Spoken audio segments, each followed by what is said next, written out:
Magandang araw po! Kung kayo ay bumili ng Emerflex product, mas mabuting irehistro ang warranty nito sa official website nila.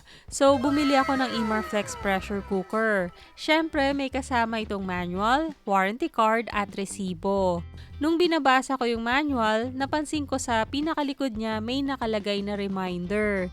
Sabi dito, please do not forget to register your product warranty through the warranty registration website at emerflex.ph.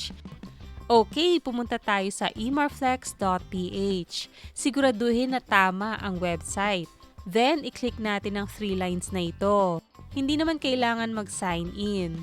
Tapos, i-click naman natin ang Service and Support. So, dito tayo sa Warranty Registration. Since naka-Google Docs yun, kailangan mag-login gamit ang Gmail para ma-access yun. Yan, so andito na tayo sa Product Warranty Registration Form. Makikita nyo dito ang email address nyo. Bale, lahat na may asterisk na pula ay kinakailangan sagutan. Checkan nyo lang ito para ma-record yung email nyo kasama ng mga sagot nyo dito. Scroll down lang. Kung sumasang-ayon kayo na makolekta at maproseso ang personal information nyo, click Yes para sa Data Privacy Agreement.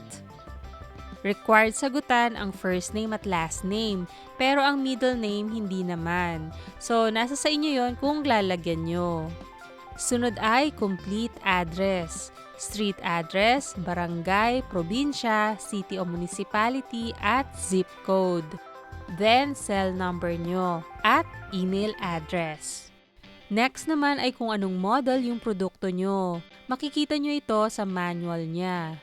Tapos, ang warranty card number naman. Andito yon. Then, kung may batch number at serial number, i-check nyo lang ulit sa manual o baka nasa resibo o box niya. Kung wala, NA ang ilalagay. Okay, store name kung saan nyo binili. Then, saang branch siya. So, ako kasi sa Lazada ko binili, ang nilagay ko sa store name, Emerflex. Then, yung branch na nilagay ko ay Emerflex Lazada. Date of purchase ay kung kailan binili. Okay, so ito naman ay para lang sa mga bumili online. So ako, since sa Lazada ko binili, may date at time received or delivered akong ilalagay dito. Proof of purchase, picturean nyo yung resibo na papel at i-upload dito sa add file. Hindi pwede ang screenshot lang online. So kahit sa Lazada ako bumili, binigyan nila ako ng official receipt na papel talaga. Kaya napicturean ko yon at in-upload dito. Then, basahin ang warranty conditions at kung naunawaan nyo at sumasang-ayon kayo dito, i-click nyo lang ito. Tapos, i-click ang yes dito kung kinukumpirma nyo na tama ang mga information na nilagay nyo at kung kayo ay sumasang-ayon sa kanilang privacy policy at terms and conditions. So, nakalagay dito na bibigyan kayo ng kopya ng mga sagot nyo sa email. Click submit. Okay, so na-record na daw. Ngayon, i-check nyo naman sa email nyo kung naipadala yung kopya nyo nito. Yan, so nakuha ko yung kopya ko ng Product Warranty Registration Form sa email. Andyan din lahat ng sagot ko kanina. Kung may mali man at late nyo na napansin, better na kontakin nyo ang Emerflex para makorek yun.